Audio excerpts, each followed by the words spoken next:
Hello friends, எல்லோரும் எப்படி இருக்கீங்க? நான் உங்கள் விஜய். இன்றைக்கி வந்து சூப்பரான பொங்கல். இது வந்து வெல்லம் போட்டு சூப்பரான ஒரு பொங்கலுங்க.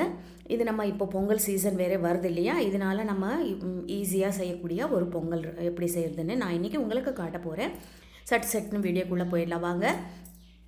இப்போது முன்னாடி ஒரு குக்கரில் 1 கப் அரிசி எடுத்திருக்கேன். இதுக்கு 1/4 கப்பு பாசிப்பருப்பு போட்டிருக்கேன். நீங்கள் வந்து இது டைரெக்டாக அடுப்பில் வச்சு செய்யும் போதும் கூட இப்படியே வச்சுக்கோங்க. நல்லா கழுவிடுங்க. அரிசியும் பாசிப்பருப்பும் நல்லா கழுவிடுங்க. கழுவிட்டு இது 2-3 வாட்டி அலசிட்டு இதில் வந்து நம்ம என்ன பண்ணணும், இப்போது 1.25 கப்பு ஊற்றிருக்கோம் இல்லையா, பருப்பும் அப்புறம் அரிசி. இப்போ நம்ம ஒரு 5லேருந்து 6 கப்பு கூட நீங்கள் தண்ணி ஊற்றிக்கலாம். 6 கப்பு கூட ஊற்றிக்கலாம். நல்லாயிருக்கும். நல்லா குழஞ்சி வெந்துடும் எல்லா சாப்பாடு. இப்போ நம்ம இது குக்கர் மூடி போட்டு ஒரு 5 விசில் வர வரைக்கும் வேக வச்சு எடுத்து வச்சுக்கணும்.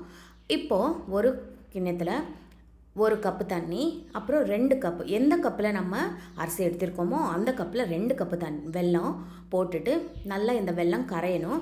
இது ஏன் நம்ம பண்ணுறோன்னா, வெல்லம் நம்ம வடிகட்டணும். இதில் இல்லைன்னா கொஞ்சம் தூசி அப்புறம் இதெல்லாம் இருக்கும் இல்லையா, அதனால் நம்ம வடிகட்டிட்டா சூப்பராக இருக்கும். அந்த இதெல்லாம் மண்ணெல்லாம் வராமல் இருக்கும். இப்போ நம்ம இந்த வெல்லம் கரையிற வரைக்கும் நல்லா ஸ்டவ்வில் வச்சுட்டு, இப்போ பார்த்திங்களா வெல்லம் நல்லா கரைஞ்சிச்சு. இந்த மாதிரி கரைஞ்சால் போதும். இப்போ நம்ம என்ன பண்ணணும்னா, இது வந்து எடுத்து பக்கத்தில் வச்சுக்கலாம். இப்போது சாதமும் குழஞ்சி நல்லா வெந்திருக்கும். இப்போ நம்ம வெள்ளைப்பாகவும் ரெடி ஆகிடுச்சு. இப்போது சில பேர் டைரெக்டாக வெல்லம் அந்த சாதத்தில் போட்டுடுவாங்க. அப்படி கூட செய்யலாம். நான் என்னென்னா கொஞ்சம் அந்த அழுக்கு எதாவது இருந்தால் நம்ம வடிகட்டிடலான்னு இந்த மாதிரி பண்ணுறேன். இப்போ நம்ம என்ன பண்ணணும், ஒரு வாணலி எடுத்துகிட்டு இதில் ஒரு 2 ஸ்பூனு எண்ணெய் விட்டுக்கோங்க, நெய் விட்டுக்கோங்க. நெய் விட்டுட்டு இதில் நம்ம வந்து முந்திரி, திராட்சை, பாதாம், என்ன ட்ரை ஃப்ரூட்ஸ் வேணுமோ அதெல்லாம் நீங்கள் போட்டு நல்லா வறுத்துக்கோங்க. நல்லா பொன்னிறமாக வரணும். எல்லாம் நல்லா காஞ்ச திராட்சையும் முந்திரியும் போட்டு நல்லா வறுத்து இது என்ன பண்ணணும், இது வறுத்ததுக்கப்புறம் எடுத்து ஒரு கிண்ணத்தில் எடுத்து பக்கத்தில் வச்சுக்கோங்க. நம்ம இதிலவே வச்சிட்டோம்னா அது கொஞ்சம் சாஃப்டாக ஆகிடும். அதனால் நம்ம கொஞ்சம் ட்ரை ஃப்ரூட்ஸ் எல்லாம் மேலே அப்படி தூவிக்கலாம். அதனால் இது நம்ம எடுத்து ஒரு கப்பில் பக்கத்தில் வச்சுடுங்க. இப்போ இந்த எண்ணெயிலவே நெய் இருக்கு இல்லையா, இதிலவே நம்ம சாதம் வேக வச்சுருக்கோம் இல்லையா, அது இதில் போட்டுருங்க. சாதம் போட்டு நல்லா கரண்டியால் நல்லா மசிச்சுக்கோங்க. நல்லா மசிச்சதுக்கப்புறம் நம்ம ஏற்கனவே ரெடி பண்ணி வச்சுருக்கிற வெள்ளைப்பாக்கம் இப்படி வடிகட்டிடுங்க. ஒரு டீ வடிகட்டி எடுத்துகிட்டு இந்த மாதிரி வெள்ளைப்பாக்கம் நல்லா இந்த சாதத்தில் வடிகட்டிடுங்க. வடிகட்டிட்டு இந்த வெல்லத்தில் இந்த சாதம் வந்து ஒரு 2-3 நிமிஷம் வேகணும். அப்போ தான் அந்த சாதம் அந்த வெல்லம் ஃப்ளேவர் நல்லா எடுத்துகிட்டு அந்த டேஸ்ட்டு சூப்பராக இருக்கும்.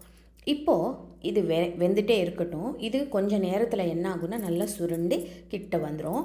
இப்போ நம்ம இதில் ஒரு சிட்டிகை பச்சை கற்பூரம், இல்லைன்னா நம்ம ஏலக்காய் தூள் கூட போட்டுக்கலாம். பச்சை கற்பூரம் போட்டால் நம்மளுக்கு கோயில் பிரசாதம் மாதிரி அந்த ஃபீல் வரும். அதனால் நான் எப்போவுமே பச்சை கற்பூரம் தான் போடுவேன். அது ஒரு சிட்டிகை மட்டும் போட்டுக்கோங்க. அப்புறம் இதில் வந்து 1 கப்பு பால் ஊற்றிட்டு நல்லா இது வேக வச்சு எடுத்து வச்சுக்கணும். இப்போ பால் ஊற்றினதுக்கப்புறம் இன்னும் ஒரு 2-3 நிமிஷம் நம்ம குக் பண்ணணும். அப்போது இது வந்து நல்லா வெந்துருச்சு பார்த்திங்களா. இப்போது இது நல்லா வெந்துருச்சு. இது நம்ம ஸ்டவ் ஆஃப் பண்ணிடலாம். இந்த பதத்துக்கு இப்போ இருக்குது. ஆனால் கொஞ்சம் நேரம் கழித்து இது நல்லா கொஞ்சம் கெட்டி ஆகிடும். இப்போ நம்ம இது மேலே ஒரு 2 ஸ்பூன் நெய் விட்டுக்கோங்க. அப்புறம் நம்ம ஏற்கனவே ஃப்ரை பண்ணி வச்சுருக்கோம் இல்லையா, ட்ரை ஃப்ரூட்ஸ் எல்லாம் இதில் போட்டுருங்க. சுவையான சூப்பரான சர்க்கரை பொங்கல் ரெடி ஆயிடுச்சு.